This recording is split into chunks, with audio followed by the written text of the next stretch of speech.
Ay, so ganun po. Nandito tayo ngayon sa Padilla. Padilla to, no? Padilla. Yan tayong gagamutin si nanay.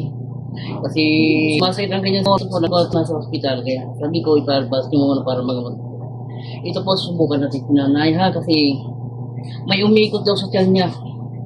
Dito na ay umikot. Gano. Medyo po mahina kasi ang pandinig ni nanay. Kaya paano lang tayo, silent na lang. Ito, gumagano. Ito. Yan. May damot ang lutong ngayon. Ito masakit, hindi masakit. Ito. Ito. Mag-ano din siya, nagbigay-bigay kasi magdabuhi. Nay. Kamay. Mayroon po talaga si nanay kasi medyo pag tumatanda talaga ganun na. Diretso na ako dito pa uwi. Ako nga bata pa 52 na. Ayun ang pandinig ko. Pero pag may tumawag sa akin na bigyan ng pera yung nakakarinig ko.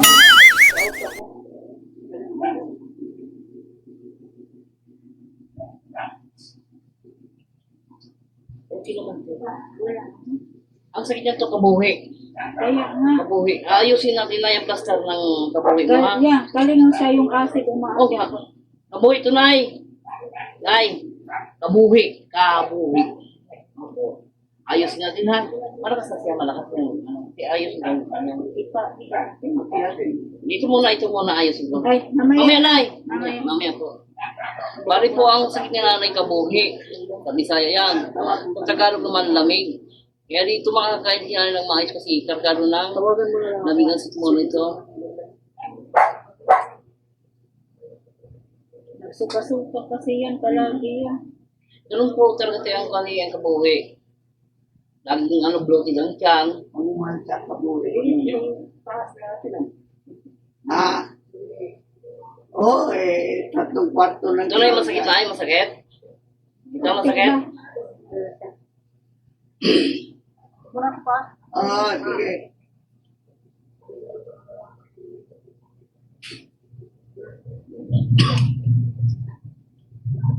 Ilang taon na yan ya. Ang laki na ng kabuhi ni nanay kaya ito po ayusin natin kanyang kabuhi. Ya, ilang taon na yan. Yan to sa kabuhi niya daw. Yung mga 5 taon na siguro. Kumbaga, kung ito pa sa probinsya mayroon itong kabuhi. Hindi lang naayos. Marami nang naghilot yan doon niya dito. Pag ano, sumisik-sik. Tapos, Tapos talaga yan. Maraming nangangayayat dyan sa kabuhi. Ayusin natin na yan. Ayusin ko. Ang kabuhi mo kabuhi. Ayusin ko ha.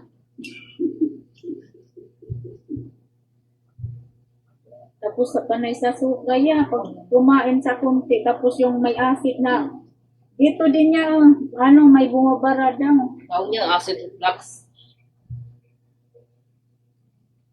Ito po kung iba nito anak ko nito sabihin ko pinuha. Hindi ito kulang.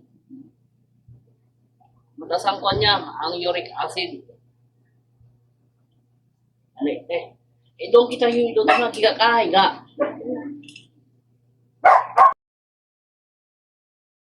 A few moments later. Kung ano yung kanyang kabuhi ay guha. Kasi ang sakit niya lang talaga kabuhi. Ito po. Tapos ito na ay kumuti.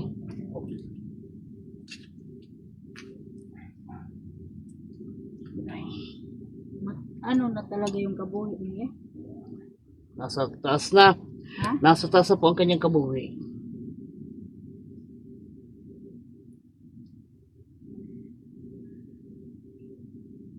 Napin ko na ha.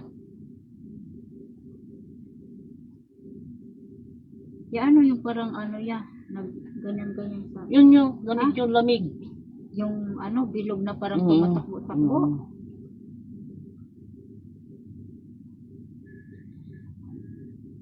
Alamig pala Ang yun. hirap hanapin. Kanina nakuha ko na.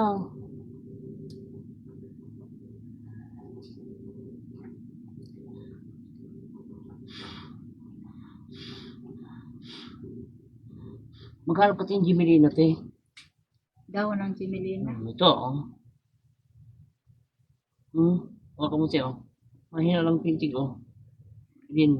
Masakit, tay? Masakit. Sakit. Yan po, ayusin natin ang kanyang, paninanay. Kabuhi po to, kabuhi. Okay. Ang plaster natin ha. Pusod.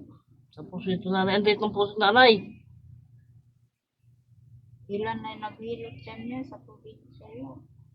Ito na. Masakit na ay, masakit. Masakit. Sakit. Sakit. Agad yan.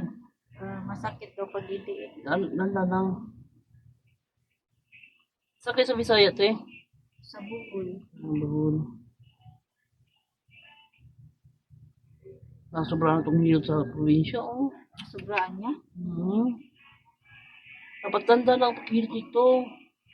Oh, di ba? Wala na oh. Dinidiin-diin kasi Hindi niya yung... ganun. Hindi, dito, di ba? Palagi niyang ginaganggan yung Huwag mong ganun. bawal. Oh, okay na. ganyan. Okay na siya. Guys, okay na po siya. Nasa posisyon na. Lagyan mo yung Jimmy din natin. Ngayon niya, Mm-mm. maghanap ako. Tara. Okay na guys. Thank you po.